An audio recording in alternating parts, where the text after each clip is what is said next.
What if I told you that the UK government's own immigration experts just publicly admitted that the proposed settlement system might be legal, but not morally correct? Because that's exactly what happened.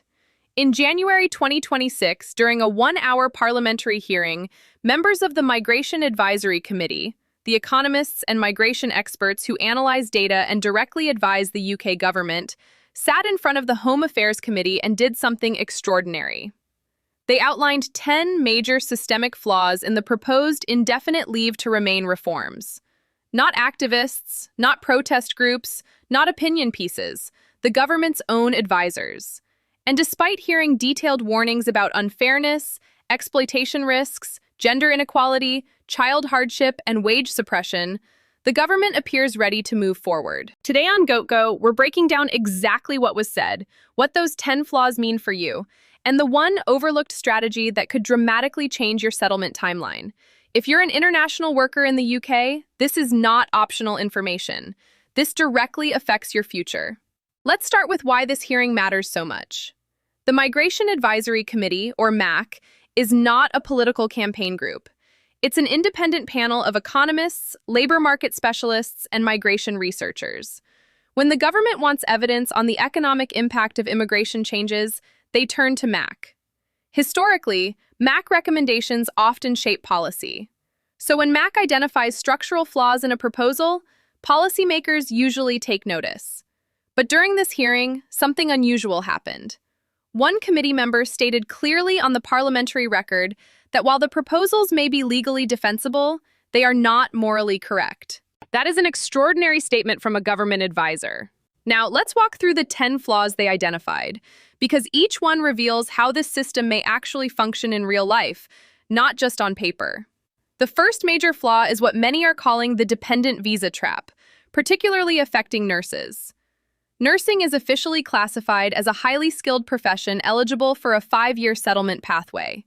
On paper, that sounds reassuring. But here's the reality. Many nurses in the UK are not the main visa holders. They're dependents of skilled workers in other sectors.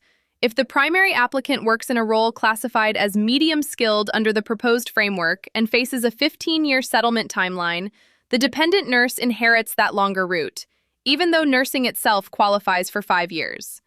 So you could be a qualified nurse, contributing to the NHS, but still wait 15 years for settlement because of your spouse's job classification. The Royal College of Nursing has already warned about potential large-scale departures from the UK workforce. This structural contradiction is part of the reason why.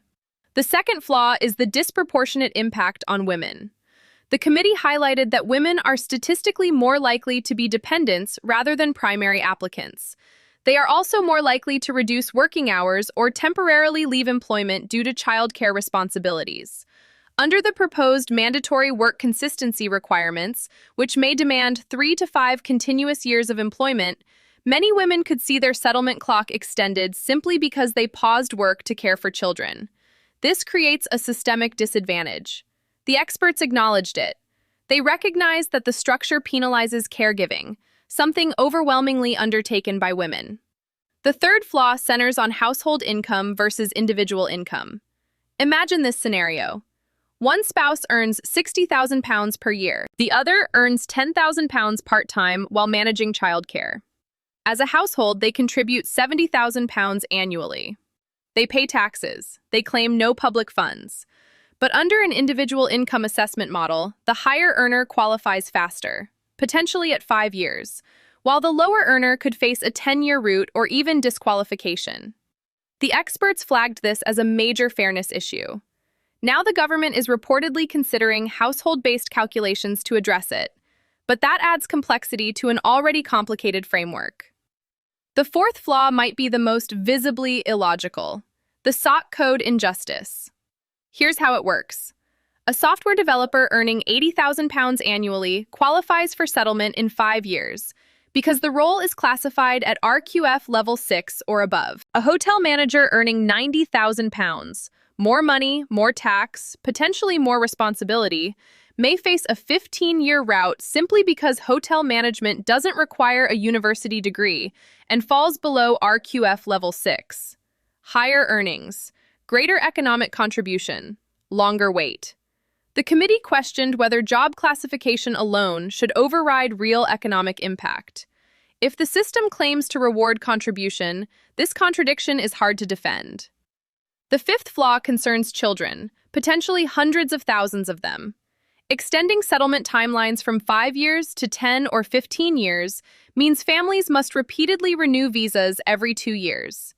Each renewal involves application fees, immigration health surcharge payments, and administrative costs. Over a decade or more, families may spend tens of thousands of pounds. For children approaching university age, lacking settled status could mean paying international tuition fees instead of domestic rates. The committee emphasized that children are the most vulnerable stakeholders in this process. They have no control over visa categories, income thresholds, or classification rules, yet their futures are directly affected. The sixth flaw is employer exploitation through wage suppression. The proposed £50,000 threshold is meant to reward higher earners with faster settlement, but the committee warned about unintended incentives. If an employer knows that paying £50,000 unlocks a 5-year route, after which a worker gains freedom to change jobs, there is a financial incentive to keep salaries just below that line. £49,000 keeps the worker tied to sponsorship. £50,000 potentially sets them free sooner. Instead of raising wages, the system could unintentionally encourage employers to cap them. That outcome directly contradicts the policy's stated intention. The seventh flaw involves care workers. The UK has a well-documented care sector shortage. British workers often avoid these roles. International care workers fill critical gaps. Yet, under the proposals, many could face 15-year settlement timelines. MPs have reported cases of poor working conditions, exploitation risks, and severe anxiety among care workers uncertain about their future. When a worker's entire immigration status depends on staying in one sector for 15 years, leverage shifts heavily toward employers. The committee raised serious concerns about the mental health consequences of prolonged insecurity. The eighth flaw focuses on NHS Band 3 and 4 roles. Many of these workers are on development pathways toward becoming fully qualified nurses. The NHS invests in training them. But since these roles were moved under different visa classifications, they may now fall into medium-skilled categories. If someone begins in Band 4 and later qualifies as a nurse, does their settlement clock reset? Can they switch categories without losing time? The framework lacks clarity. That uncertainty creates instability for workers and for the NHS itself. The ninth flaw highlights public versus private sector inequality. A doctor working in the NHS might qualify faster than a doctor doing identical work in a private hospital. A teacher in a state school could have a different pathway than one in a private institution. The work is similar. The contribution is similar. The employer differs. The committee questioned whether that distinction is defensible. The 10th flaw addresses cost and complexity. Longer timelines mean repeated applications, repeated fees, repeated compliance requirements. The UK is already among the most expensive immigration systems globally.